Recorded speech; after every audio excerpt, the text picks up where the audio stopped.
అమ్మాయి బాడీలో దొరికిన 150 గ్రాముల వీర్యం ఎవరిది? ఆమె బాడీలో ఓన్లీ వీర్యమే దొరికిందా లేకపోతే గుండు సూదులు కూడా దొరికాయా? పోలీసులు నిజమైన నేరస్తులని దాస్తున్నారా? ఎందుకు కాలేజ్ ప్రిన్సిపాల్ రేప్ చేసి చంపిన అమ్మాయిని సూసైడ్ చేస్తుందని చెప్పి ప్రకటించాడు? హత్య జరిగిన సెమినార్ హాల్లో దొరికిన బ్లూటూత్ ఎవరిది? ఆధారాలు మాయమవడంలో పోలీస్ పాత్ర ఏమైనా ఉందా?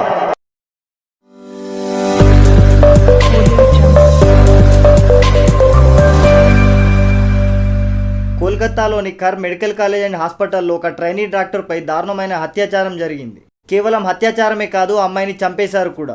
ఇదే విషయం ఇప్పుడు దేశవ్యాప్తంగా ఆగ్రహానికి దారితీసింది. ఇండిపెండెన్స్ డే రోజే ఈ విషయం బయటపడడంతో దేశం మొత్తం ఒక్కసారిగా ఉలికిపడింది. వివిధ సంఘాలు దీనిపై నిరసన తెలుపుతూ ర్యాలీలు చేశారు. ఇండియన్ మెడికల్ అసోసియేషన్ 24 గంటల సమ్మెను ప్రకటించింది. ఇదంతా ఈ విషయం గురించి బయటికి వచ్చాక జరిగింది. నిజంగా ఈ విషయాలన్నీ మీడియా ముందు కానీ వెలుగులోకి రాకముందు కానీ అసలు అక్కడేం జరిగింది? భయంకరమైన చర్యకు పాల్పడిన రాత్రి. 2వ సంవత్సరం పోస్ట్ గ్రాడ్యుయేషన్ చదువుతున్న ట్రైనీ డాక్టర్ ప్రతిరోజులాగే ఆ రోజు కూడా తన జూనియర్స్తో కలిసి గడిపింది. వాళ్లతోనే కలిసి భోజనం కూడా చేసింది. ఆమె ముందు రోజు నుండే డ్యూటీలో ఉంది. మొత్తం 36 గంటల డ్యూటీ తర్వాత తను విశ్రాంతి తీసుకోవాలని చెప్పి తెల్లవారుజామున 2 గంటలకు అనుకుంది. హాస్పిటల్లో అయితే తనను ఎవరైనా డిస్టర్బ్ చేస్తారని ఎవరు లేని ప్లేస్లో తను విశ్రాంతి తీసుకోవాలని చెప్పి నిర్ణయం తీసుకుంది. అలా నిర్ణయం తీసుకొని తను సెమినార్ హాల్కు వెళ్ళి అక్కడైతే ఎవరు తనను డిస్టర్బ్ చేయరని చెప్పి సెమినార్ హాల్లో విశ్రాంతి తీసుకుందామని చెప్పి అక్కడికి వెళ్ళింది. 8th ఆగస్ట్ రోజు డ్యూటీలోకి వెళ్ళిన తను 9th August early morning seminar హాల్లో సెమీన్యూడ్గా ప్రాణాలు లేకుండా చనిపోయి కనిపించింది. అలా తనను చూసిన హాస్పిటల్ మేనేజ్మెంట్ ఒక 3 గంటలు ఆగి ఆ 3 గంటల తర్వాత పోలీసులకు ఇన్ఫార్మ్ చేశారు. అలా కాలేజ్ ప్రిన్సిపాల్ అయిన సందీప్ ఘోష్ ఆ అమ్మాయి సూసైడ్ చేసుకుందని చెప్పి ప్రకటించాడు. ఇదే విషయాన్ని ఆ అమ్మాయి తల్లిదండ్రులకు కూడా తెలియజేశారు. ముందుగా అమ్మాయి తల్లిదండ్రులు వచ్చి అమ్మాయి బాడీని చూశారు. ఆమె బాడీపై ఉన్న గాయాలు కానీ ఆమె ప్రైవేట్ పార్ట్స్ నుండి వస్తున్న రక్తం కానీ ఇవన్నీ చూసి మా అమ్మాయి సూసైడ్ చేసుకోలేదు, ఇది ఖచ్చితంగా ఈమెను ఎవరో హత్య చేశారని చెప్పి మా అమ్మాయికి ఏం జరిగిందని చెప్పి హాస్పిటల్ మేనేజ్మెంట్ని నిలదీయడం మొదలుపెట్టారు. అలా అమ్మాయి తల్లిదండ్రులు ఇదొక హత్య అని, వాళ్ళ అమ్మాయిని ఎవరో రేప్ చేసి చంపారని చెప్పి వాళ్లకు న్యాయం కావాలని చెప్పి ఈ విషయాన్ని వాళ్ళే వెలుగులోకి తీసుకొచ్చారు. ఆ అమ్మాయి బాడీని ఖచ్చితంగా పోస్ట్ మార్టంకు పంపించాలని చెప్పి డిమాండ్ చేశారు. సో తల్లిదండ్రుల డిమాండ్ మేరకు అమ్మాయి శవాన్ని పరీక్షకు పంపారు. అలా అమ్మాయి బాడీని శవ పరీక్షకు పంపినప్పుడు కొన్ని షాకింగ్ నిజాలు బయటపడ్డాయి. పోస్ట్ మార్టం రిపోర్ట్ ప్రకారం అమ్మాయి బాడీలో 150 గ్రాముల వీర్యం ఉందని, ఆ వీర్యం ఖచ్చితంగా ఒక్క వ్యక్తిది కాదని, బహుళ వ్యక్తుల వీర్యం అందులో ఉందని చెప్పి శవ పరీక్ష చేసిన డాక్టర్ గోస్వామి చెప్పారు.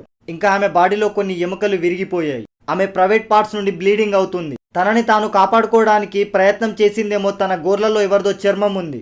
ఇలా ఆమెను చాలా కిరాతంగా హింసించి రేప్ చేశారు. ఆమె సహాయం కోసం కేకలు వేసిందేమో, ఆమె నోరుని మూసిపెట్టారు. అయినా సరే ఆగకుంటే ఆమె తలని గోడకి లేదా నేలకు వేసి కొట్టినట్టు కూడా గుర్తులు కనిపిస్తున్నాయి. ఆమె గొంతును నులిమి ఊపిరి తీసుకోకుండా చేసి ఆమెను అత్యాచారం చేసి చివరకు చంపేశారు.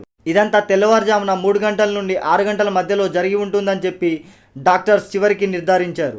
ఇలా ఇన్ని చిత్రహింసలు చేసి చంపి అమ్మాయిని పడేసి వెళ్ళిన ఆ బాడీని చూసిన హాస్పిటల్ మేనేజ్మెంట్ కానీ ఆ కాలేజ్ ప్రిన్సిపాల్ ఆ అమ్మాయి బాడీని చూసి అది ఎలా సూసైడ్ అని చెప్పి ప్రకటించాడు. అలా చేసిన ఆ ప్రిన్సిపాల్ని ముందుగా సస్పెండ్ చేశారు. ఈ విషయం మొత్తం తెలుసుకున్న తోటి విద్యార్థులు, అక్కడున్న డాక్టర్స్ ఆ అమ్మాయి తల్లిదండ్రులతో కలిసి నిరసన చేయడం మొదలుపెట్టారు.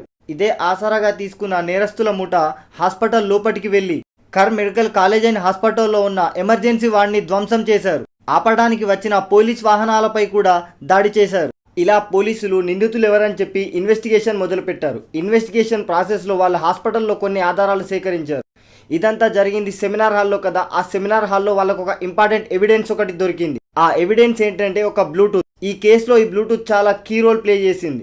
అలా బ్లూటూత్ని సేకరించిన పోలీసు వాళ్ళు సీసీటీవీ ఫుటేజ్ని చెక్ చేశారు. సీసీటీవీ ఫుటేజ్ చెక్ చేసిన పోలీసులకి కొన్ని షాకింగ్ విషయాలు కనిపించాయి. పోలీసులకి ఏదైతే బ్లూటూత్ దొరికిందో అదే బ్లూటూత్ను ధరించి ఒక వ్యక్తి తెల్లవారుజామున 4 గంటలకి హాస్పిటల్లోకి ఎంటర్ అవ్వడం సీసీటీవీలో రికార్డ్ అయింది. సో పోలీసులు ఆ సీసీటీవీ ఫుటేజ్ని ఇంకా క్లోజ్గా అబ్జర్వ్ చేసి తెలుసుకుంది ఏంటంటే, ఆ వ్యక్తి తెల్లవారుజామున 4 గంటలకి హాస్పిటల్ లోపలికి ఎంటర్ అయ్యేటప్పుడు బ్లూటూత్ కనిపించింది. తిరిగి ఆ వ్యక్తి 4 గంటల 40 నిమిషాలకు బయటికి వెళ్తున్నప్పుడు అతని దగ్గర బ్లూటూత్ అయితే కనిపించలేదు. ఆ బ్లూటూత్ ధరించిన వ్యక్తి ఎవరో తెలుసుకోవాలని చెప్పి పోలీసులు హాస్పిటల్ మొత్తం మీద ఒక 30 మందిని అరెస్ట్ చేసి విచారణ చేయడం మొదలుపెట్టారు. ఆ 30 మందిలో నుండి బాగా అనుమానం ఉన్న ఒక 5 వ్యక్తులను తీసుకొని ఫోన్లను తీసుకొని ఈ బ్లూటూత్ ఎవరికి కనెక్ట్ అవుతుందో అని చెప్పి చెక్ చేసి చూశారు. పోలీసులు అనుమానించినట్టే ఒక వ్యక్తికి ఆ బ్లూటూత్ అయితే ఆటోమేటిక్ గా పేర్ అయిపోయింది. సో నేరస్తుడు ఎవరో దొరికిపోయాడు. ఆ నేరస్తుడు ఎవరో కాదు, అదే హాస్పిటల్లో వాలంటీర్ గా పనిచేస్తున్న సంజయ్ రాయ్.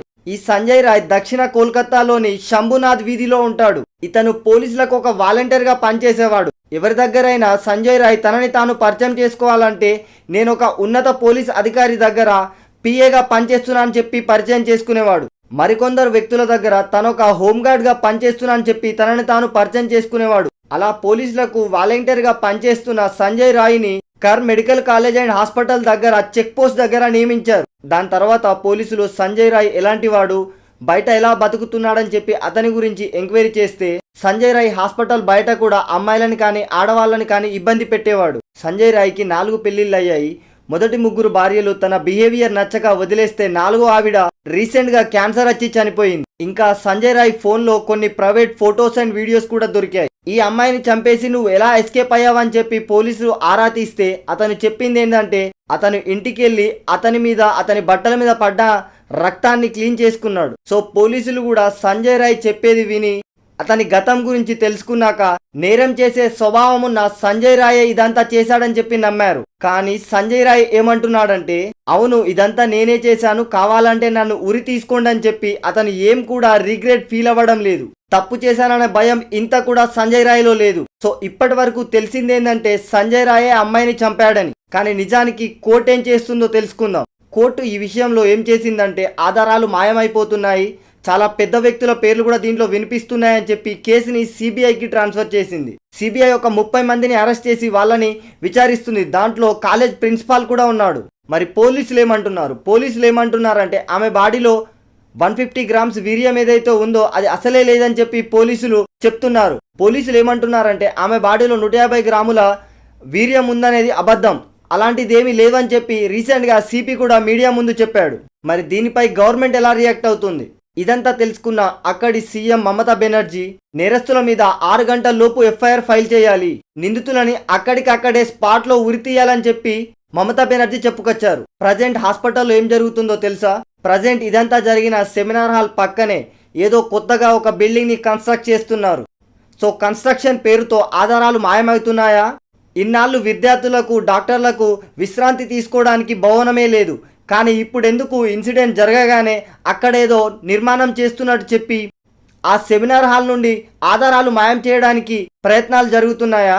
సో ఫైనల్గా ఈ కేసు ఎటు మలుపు తిరుగుతుందో, ఎలాంటి నిజాలు బయటపడతాయో, సిబిఐ దీని మీద ఎలాంటి ఇన్వెస్టిగేషన్ చేయబోతుందో తర్వాతి వీడియోలో చూద్దాం. మీరు మన ఛానల్ని సబ్స్క్రైబ్ చేసుకోకపోతే మీరైతే మన ఛానల్ని సబ్స్క్రైబ్ చేసుకోండి. మళ్ళీ నెక్స్ట్ వీడియోలో కలుద్దాం.